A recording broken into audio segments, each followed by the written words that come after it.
Good morning again. Josh Heupel was a national champion as a quarterback, and he took the reins of Tennessee's football program in 2021, was named the SEC Coach of the Year in 2022, and has been a two-time finalist for National Coach of the Year. He's one of only 4 active FBS head coaches to lead multiple programs to New Year's 6 bowl games during the college football playoff era. And last I saw Josh, we first said hello in a suite in Omaha as Tennessee and Texas A&M were playing in the College World Series final, and I said congratulations to him as he was on the field post-game celebrating with Danny White, Rick Barnes, Peyton Manning, the Tennessee baseball program. It's my privilege to introduce to you University of Tennessee head football coach Josh Heupel.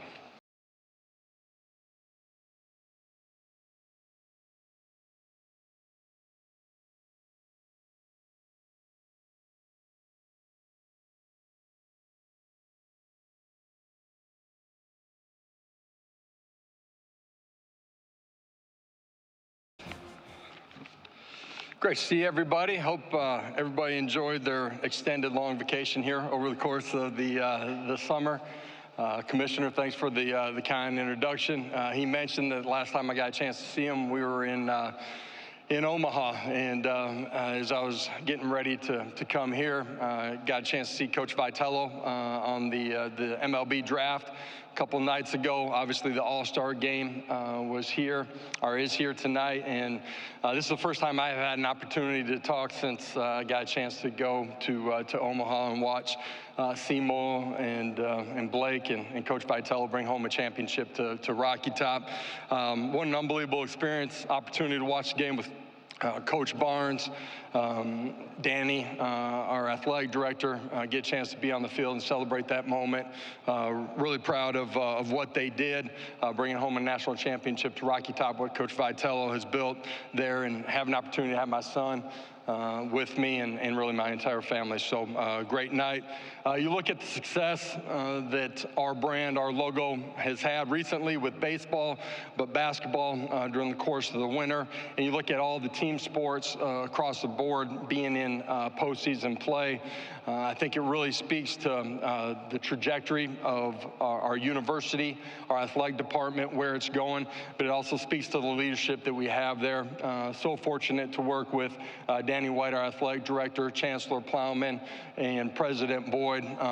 They're visionaries. They give us all the tools to go compete and have created an unbelievable experience for our student athletes there on the campus. The brand is stronger than it's ever been, and really excited about where we're at on the football side of it, but where we're going. As I sit here today, it's hard to believe that this is the fourth time that I've been here at SEC Media Days, and I look back so proud of what our staff and our players have built, the connection, the committedness, the care factor that they have for each other in the program. 20 wins over the last couple of years, top 3 in the league, the best that it's been in 20 years on Rocky Top. As good as it's been, the future is extremely bright, and we're in a race to get where we need to extremely quickly. Proud of the culture that we've built. I mentioned that a second ago. We got unbelievable players that care about the people around them and attack every single day the right way. And they do it right on the field, they do it right in the meeting room, but they do it right in the classroom as well, and in our community. As you look at us academically, we've shattered every record over the last 3 years, have reset that record for fall term GPAs. I think we had 63 individuals that were recognized by the conference at the end of the regular season, and we're fortunate enough to have some of those guys here with us today. We got 3 really special individuals that are with us today. They represent all that's good in college football. They represent what it means to be a Vol. I take great pride in that we could have had a lot of different players come with us here to Dallas and have an opportunity to speak with you. But these three guys have unique stories and are great ambassadors for the Tennessee Volunteers. Keenan Peely started over 37 games in his career. Unfortunately, had a season-ending injury week 1 of last year. Decided to come back for another year of college football. He loved his experience on Rocky Top and is a dynamic playmaker that's poised to have an unbelievable season. Cooper Mays, preseason All-American center, has started for us for 4 straight years. It's in his blood to be on Rocky Top. His father played there. His brother played there.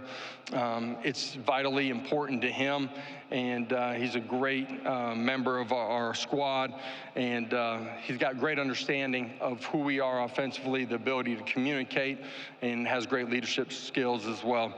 Omari Thomas, who was here for his second time, is a 4-year starter for us at defensive tackle.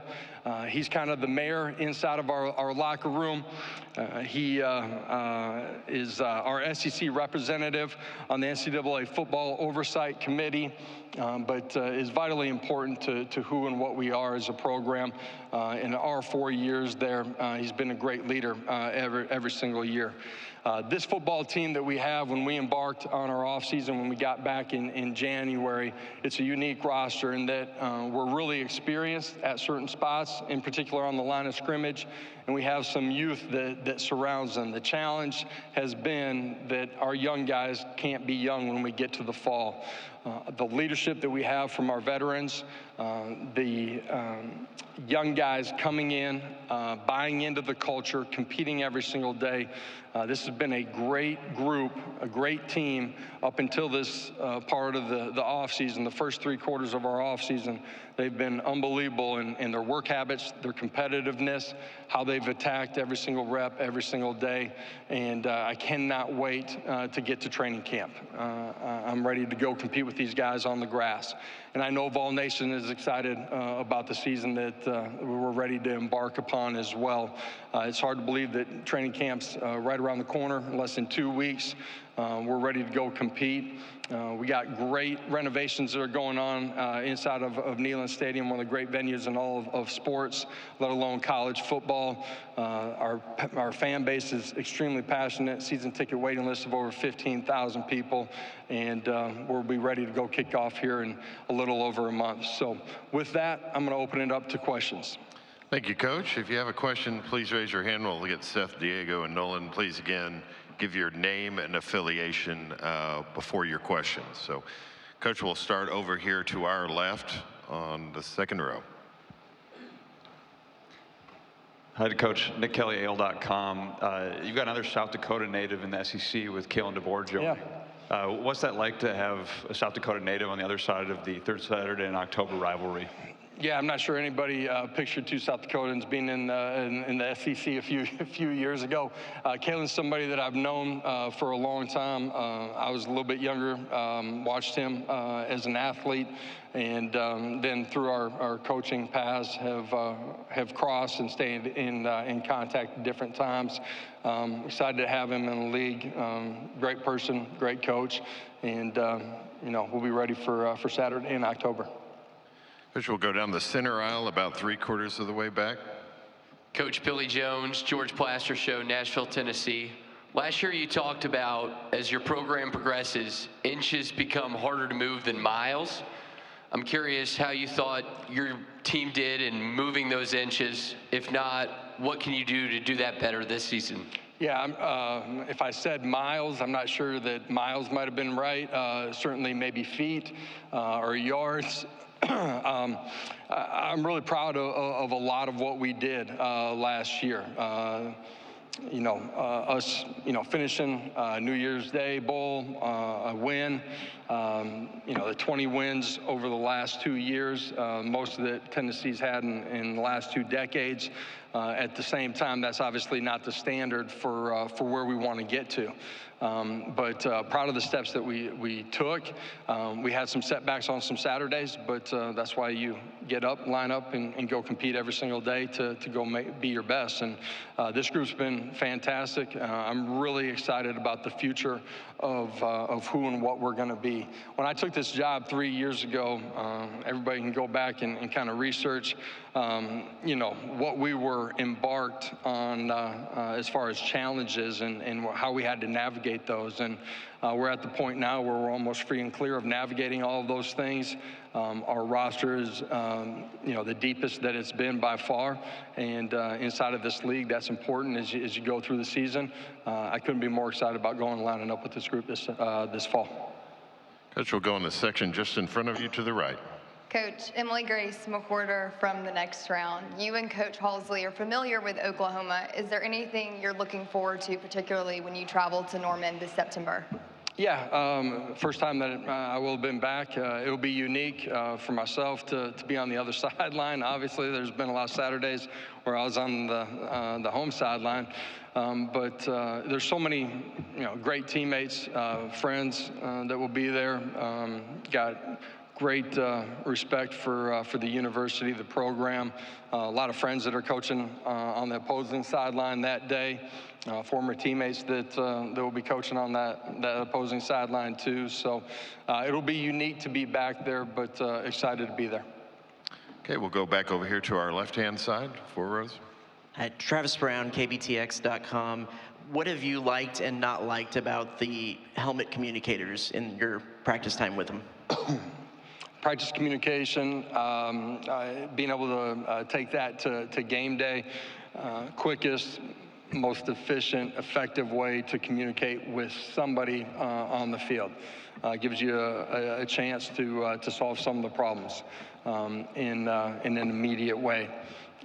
I think the thing that the players would say is there's times where they want to turn the headset off and eliminate some of that communication. So I think as coaches, you always got to be smart in how much information you're actually giving them. Okay, we'll go down that center aisle again in the section in front of me. Brandon Ogden, Tyler Morning Telegraph. Coach, the secondaries area where y'all had a lot of turnover, brought in a lot of new guys, including Jermod McCoy. Just what is it you're expecting from him and that group this year? Yeah, expecting those guys to play at a championship level. I love the group as far as their length, athleticism, playmaking ability, their willingness to be physical, take on, disrupt blocks, tackle in open space, their care factor, their knowledge and understanding of what we're doing, how they approach, their practice every single day. I'm really excited about it. I mentioned a little bit earlier, but this is the deepest that we've been within our roster, and that affords you to have the opportunity to have great competition every single day. That's on the practice field, that's in the meeting room, but that depth becomes important as you go throughout the course of the season as well, and I'm looking forward to that group taking a real step here this fall for us. We'll go here to the far left on the aisle. First, James Hale, OKC Sports Radio in Oklahoma City. Josh, it's great to see you again. Man, you were a great James, I figured I'd hear from you at some point, man. So good to see you. Right. You were a great quarterback at OU, and you've always been good with quarterbacks. Tell us about your latest quarterback, and he was such a highly recruited kid.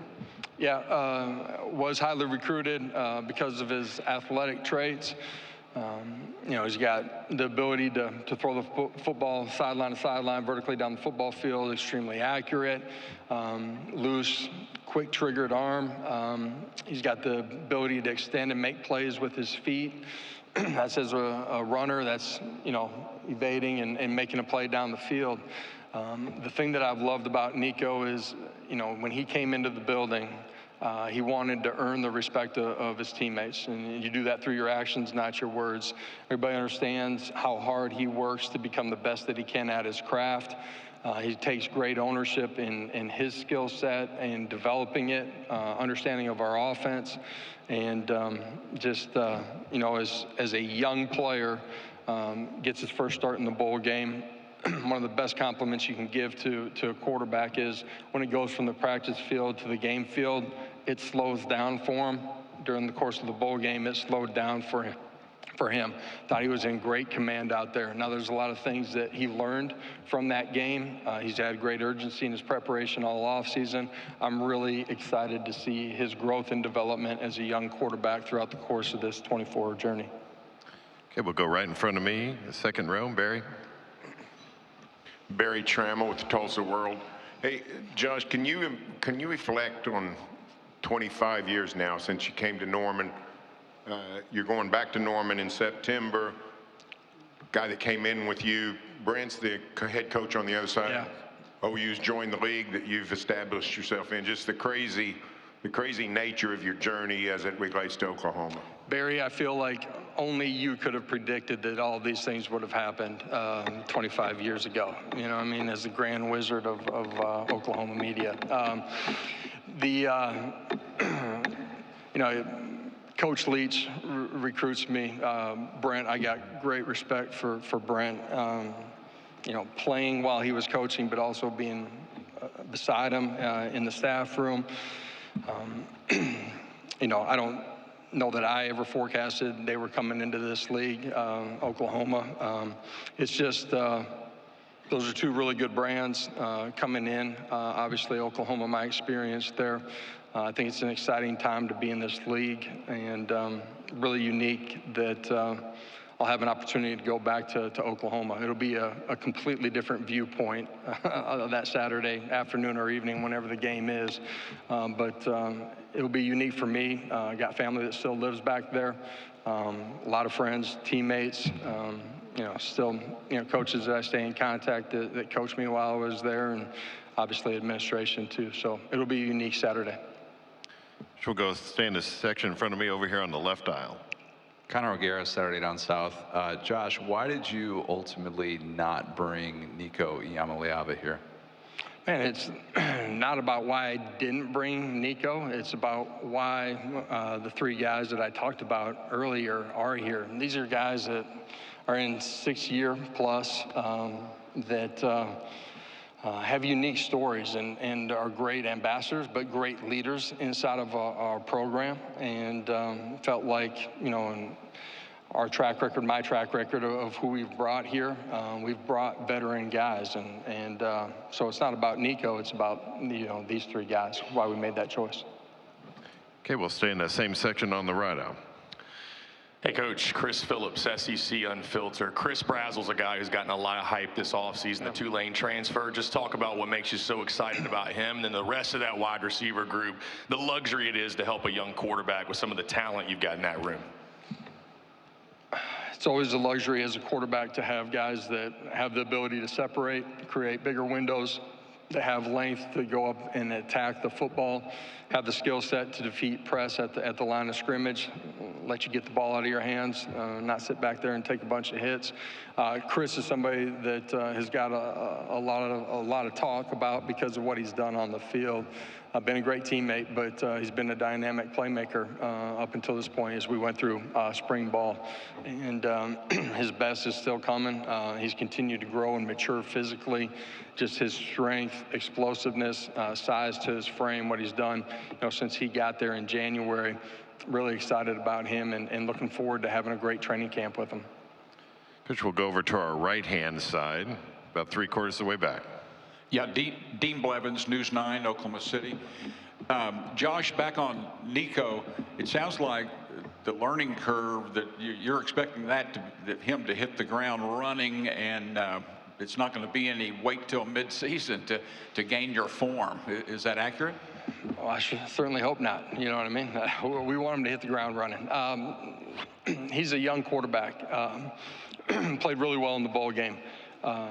He's going to continue to grow through all of his experiences here throughout the course of the season. He's only going to continue to get better from all of those.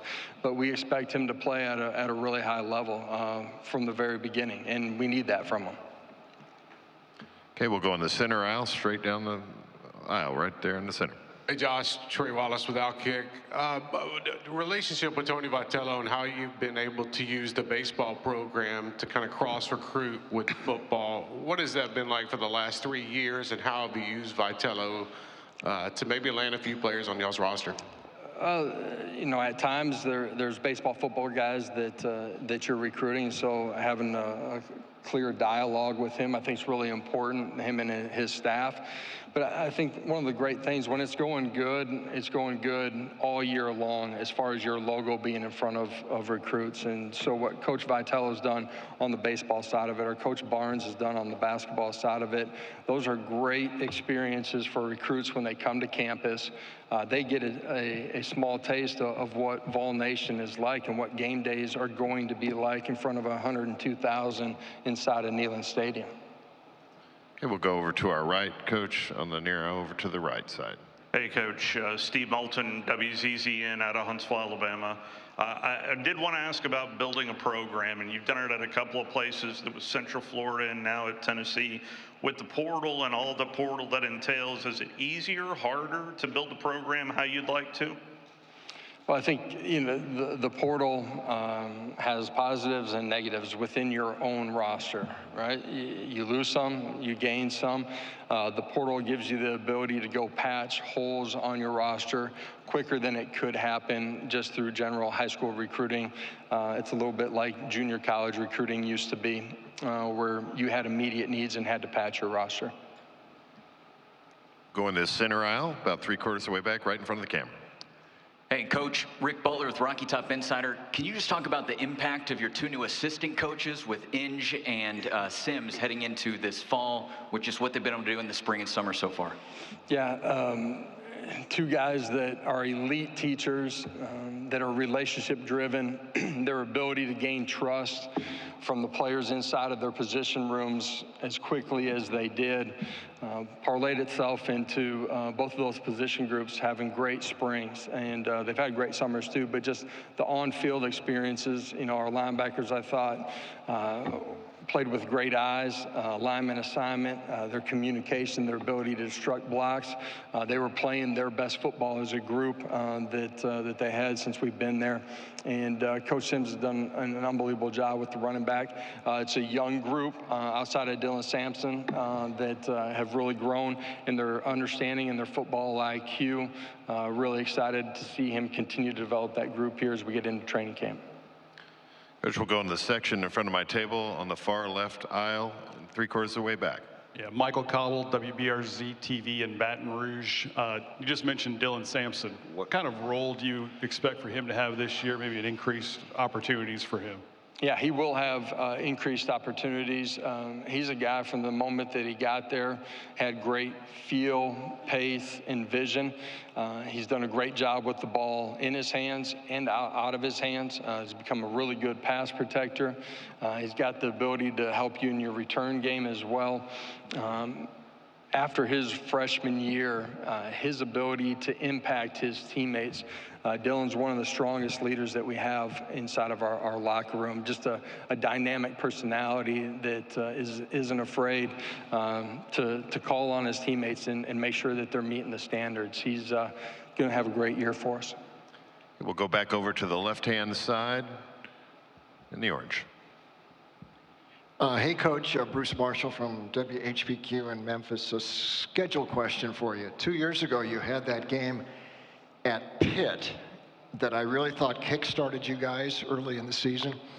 And last year, you didn't really have one of those away. You had the game in Nashville last year at the opener. But this year, you got that NC State game in Charlotte, the second game. How important is that for you to get a game like that, a tough non-conference game early? Do you think that can serve the same purpose as that Pitt game did 2 years ago? Yeah, every season's different. I'm not sure you want to necessarily go into overtime to kickstart your season, but it certainly helped. NC State's really good program. Coach Dorn's done a really good job there. They're a really good football team. That'll be a big-time matchup Saturday evening over there in Charlotte. If you have a question, we have time for one or two more. Raise your hand, we'll get a microphone to you.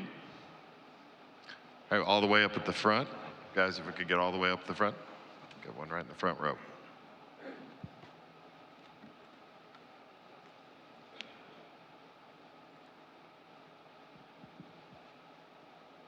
Hey, Josh, Tom Murphy, Arkansas Democrat. It's been a few years since you've been to Fayetteville. They're on the schedule this year. Just your thoughts about preparing for that game. Yeah, always a great venue. Fan base is extremely passionate, and early conference game on the road. Know that that'll be a big test when we get to that Saturday. Go right behind, second row, Jen. Hey Josh, Jenny Carlson with the On the Box Score. NIL, become a bad word for a lot of college football fans, but can you talk a little bit about the positives for your guys, just some of those personal stories that you've seen and the differences that it's made? Yeah, I wish I had it when I was back in Oklahoma playing, you know what I mean? I think, for our players, in their lives, with their family, it's afforded them opportunities, and I think that's important. I do truly go back to my playing days and feel like, you wanted to be a part of it and have an opportunity to use the game in a positive way for your family as well. And so for our guys, being able to increase their brand, their notoriety, and also be take care of their families is a real positive. Okay, we'll take one final question over to our right, about 3/4 of the way back. Yeah, Coach, Rob Brown with SEC Sideline Sports Network in Memphis. It's always darkest before dawn. We hear college football's ruined, NIL, the portal, and everything. And here's Tennessee all of a sudden brought in $62 million in donations last year. It's pretty much idiot-proof college football. Season ticket sales. What do you tell people that keep trying to kill the game? This is the greatest game. To me, this is the greatest game that there is. You look at the experience that young people have from 18 to 22, 23 years old, their growth as a man, and the game affords that. You learn how to set goals. You learn how to handle success. You learn how to handle failure. You learn how to lead.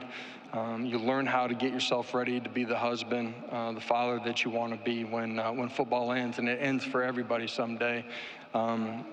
There's a lot of obstacles within the landscape of college football in today's world that we got to navigate, but there's a lot of really smart people that can help us navigate it the right way, and I'm excited about the future of football. Thank you. Coach Heupel, thank you for your time this morning. Appreciate it. Thank you all.